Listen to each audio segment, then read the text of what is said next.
Hello, friends, and welcome to Pathologic, Volume 8, Episode 15.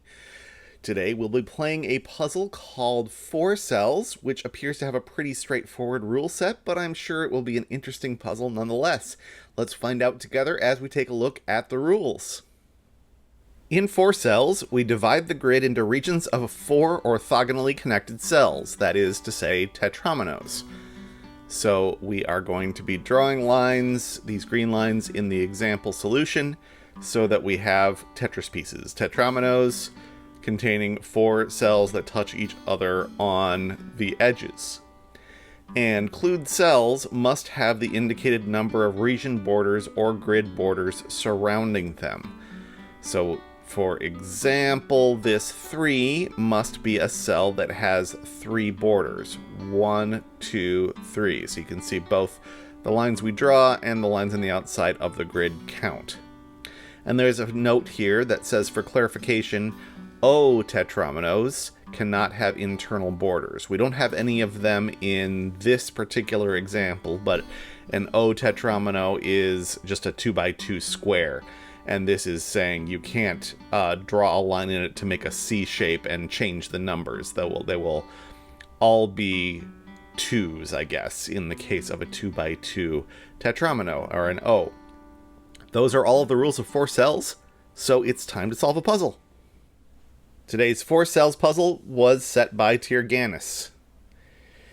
We have, I see, some 1s on the edges, and those are going to give us a lot of information because we already have the 1 border that they're allowed.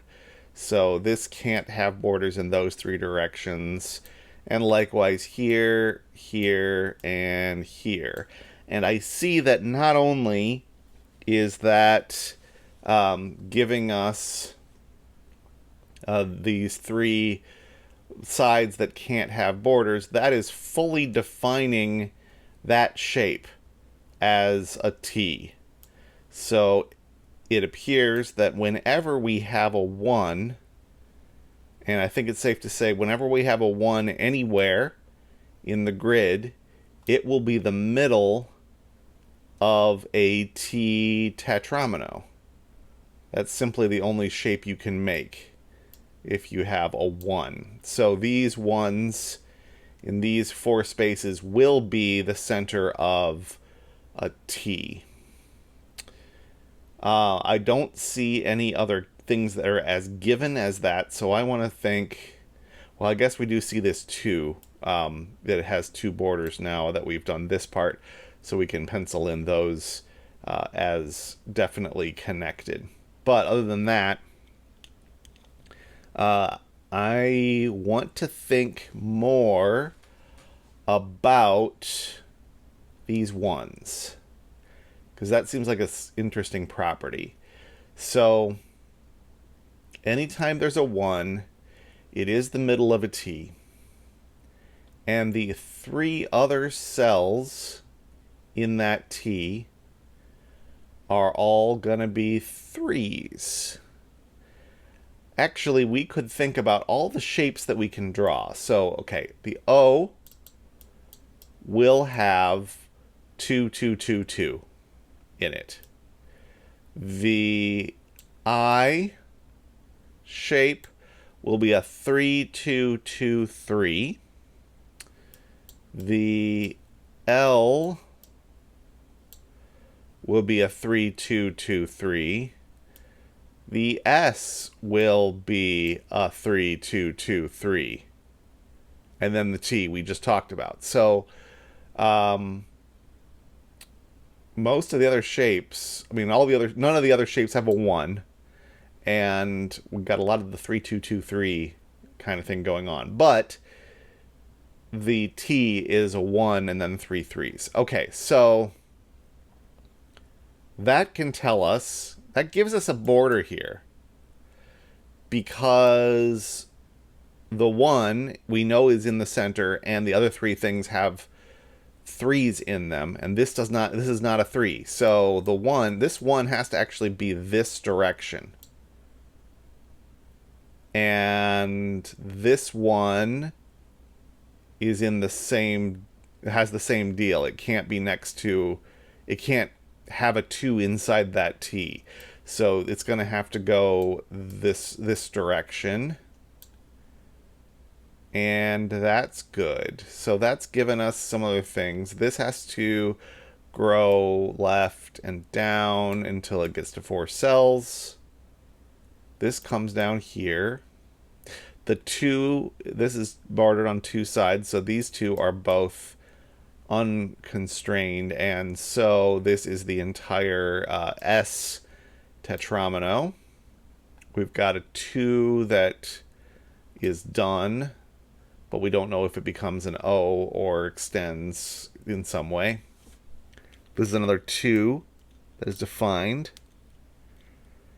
From this corner, we've got to grow out to get to 4 cells. We can't go up because then we'd be 6 cells. So we're going west, and then that is done as an S. This, let's see, anything else as obvious as that before we get into counting okay, let's do some counting stuff. Suppose that this were a border. Would that cause any problems down here? No, and in fact, I think this has to be a border. If this is not a border, then if it's like that, then how many shapes can we pack into this area? We have 4 cells taken up by 1, and 4. Okay, this is maybe not the best way to think about this. Okay, this area has 8 cells, which is 2 tetrominoes, and I know it's exactly 2 tetrominoes because though one could straddle this line, there's not another line to straddle. So this is exactly 8, which is exactly 2 tetrominoes, which means this line does not get crossed. That's like that. And then what can I do about dividing this one up?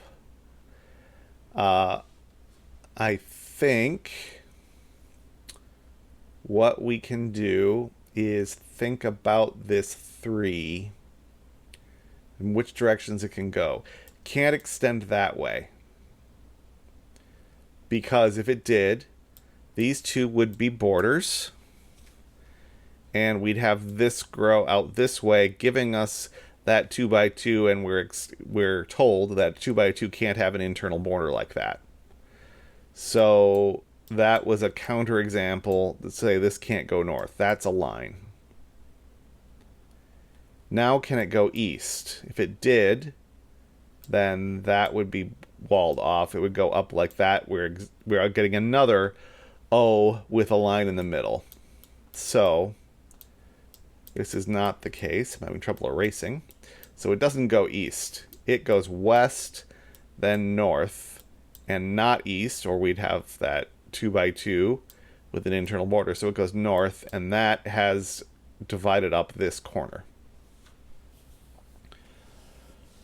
Seemed like a lot of work for that, but we got it done. This dead end will come across that far and then keep going. Either down or left. Whichever one we pick is going to be another 2. Because we talked about all the possible shapes. This is going to be a 3, 2, and then 2, 3 somewhere. So if it were going south, we'd have 2, then 3, which is a... Well, we can't go any further than that because of this clue getting in the way. So it's going to have to go west and west to find our 3. That gives us a 1 against a border. So we know that's a T there. So we can draw in that T. This becomes that O that we've been not actually seeing up until this point in the example or anything. So that is a 2 by 2. That's just an O. This comes out this way. We can't join up with this one because we don't have enough cells. So it goes north and then west, and that one is done. This is going to come west, which is not surprising because this is the center of a T. Which directions could this go? Suppose it were these. Wow, having trouble with my precision drawing here. Suppose it was a T going up like so. Then we would be left with 3 cells up here, not 4. So that's not true. If it was this direction, we'd strand that cell. So it either goes down or it goes east, I guess. I don't know how to phrase how this is pointing, really. But either, what do those have in common? This cul-de-sac and this cul-de-sac are the same in those 2 cases. If it were this one, then we'd end up with an O up here, and this 3 can't be in an O.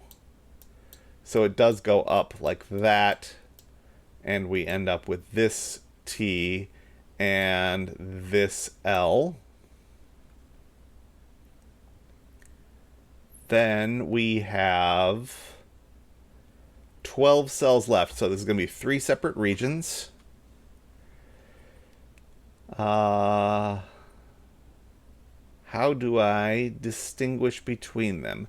If this 3 goes north, then it has to go east, and we have something that's too big. So this 3 goes to the east, like that. And again, can't go north because that would be too large, as well as stranding this one. Actually, maybe this is the place to start more elegantly. From here, this has to go east, and now we have a 4-cell tetromino. Okay, and then this one comes over this way. Don't meet up with this one, so it goes north. And that is how we solve a 4 cells.